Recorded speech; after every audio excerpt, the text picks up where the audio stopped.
So good day everyone. I am May Basil Kalang and together with me is Miss Riami Ablanque. And for this session, we'll talk about her experiences on taking the LAT exam that will inspire future takers to achieve. So can we start, ma'am? Okay, good day. I'm Remy Ablanque. Na-graduate ko sa Caraga State University main campus dito sa Ampayon.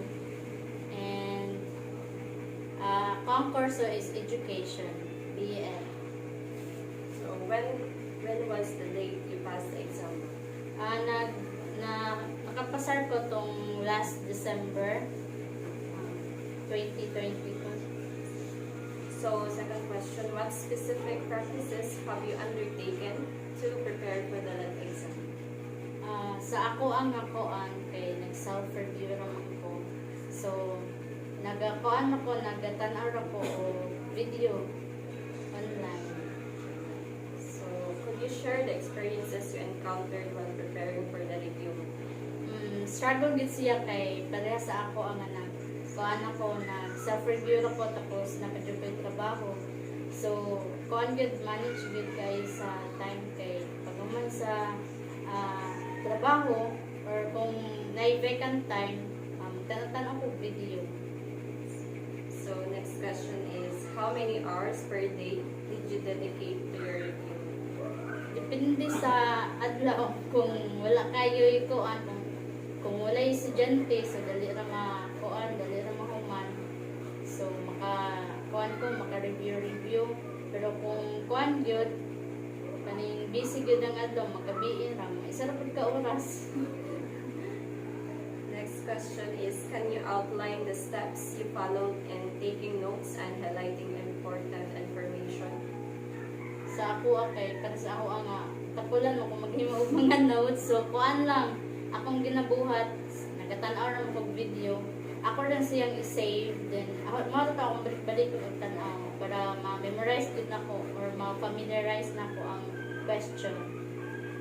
Next question is, how do you effectively manage your time between studying, household chores, and other responsibilities? Matod akong giingon ganihan nga naay vacant time magtanatan ako video pag sa duty magtanaw ko kog video mga isa ra ka oras maka-review isa ka oras. The next question is, have there been moments when you felt stressed and considered withdrawing from taking the LAT exam?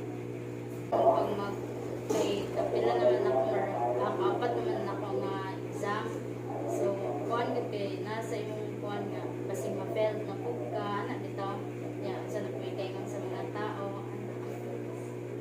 And next is, did you ever face procrastination? Kanang dyan na kayo nga tahay mag-review ka paron na lang nga. So if so, how did you overcome it?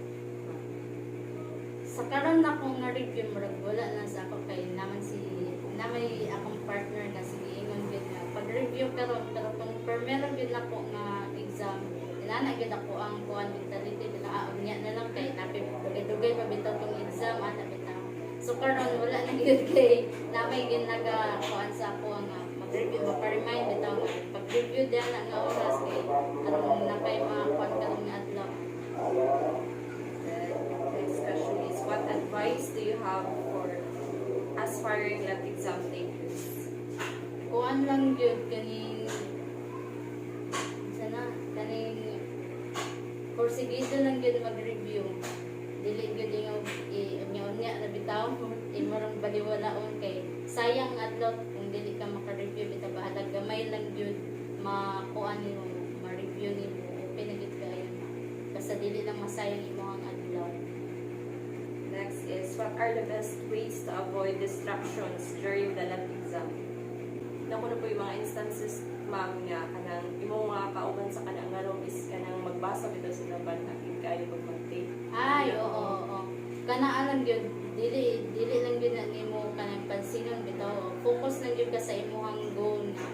Kay na may uban nga, labi na pag maghuman og kaning first nga set, mingon nga, uy mao magyud ang na-review ba mo nimo na dili lang nimo i-kuan nimo ang kaugalingon bitaw kaning margi question or imuhang na-answer. Kaning mo na gito imuhang kaning barugan gito nimo dili nimo i-stress imong kaugalingon kay sa ikaduha na pud na set mawala na kasi imuhang focus. Focus lang gyud. Then next, so what specific steps did you take to prevent nervousness and anxiety during the lab exam? Kana nagkuan during exam yun dili man gyud na mawala ng kanang mag-shake bitaw imong kamot. So akong ginabuhat nag-pray lang gyud ko tapos akong gi-relax akong kaugalingon. Na ko nakita gyud sa kaning mga video nga mag-inhale exhale daw ka basta mag-inhale exhale daw ka basta kani makulbaan ka sa more to akong ginabuhat yun. Kay di man jud malikayan kay labi na pag mag-shade na ka magbarog mo gid mo komot sa relax lang sa gyud ka balag 5 minutes or pila ra ka minuto.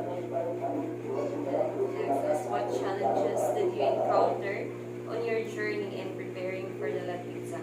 Ring gid no kaning sa pada sa ako sa ako lang gyud trabaho. Kay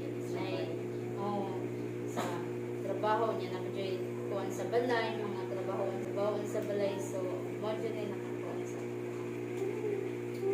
Then can you share the do's and don'ts you set for yourself during lab exam review sessions?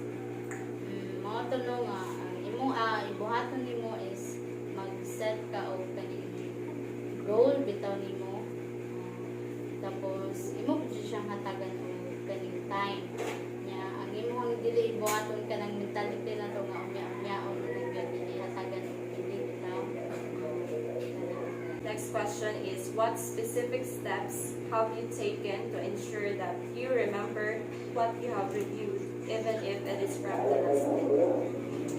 Kuan lang tong habay pagkakuan ano gid ang exam is sige na kog tan-aw sa kaning kuan video pero dili na ko bina-stress akong kaugalingon kay ug ma-stress man ka mawala mental block na hino ka matong kuan lang di kuan na nako na kaning number na ko nagtanong sa lida na bitaw para dili ma-kuan mo ang kaugalingon.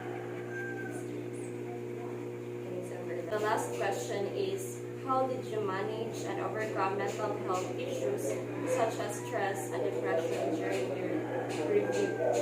Sa para dili ko ma-stress at kayo na ako din yung akong goal bitaw nga dapat makapasar na ko kay kuan daw dili na kayo kuan sa mga tao bitaw dugay na nagkuan sa pa nakapasar na bitaw wala gina pag ma-stress ko relax na ko dili niya daw mo dapat pasar na ko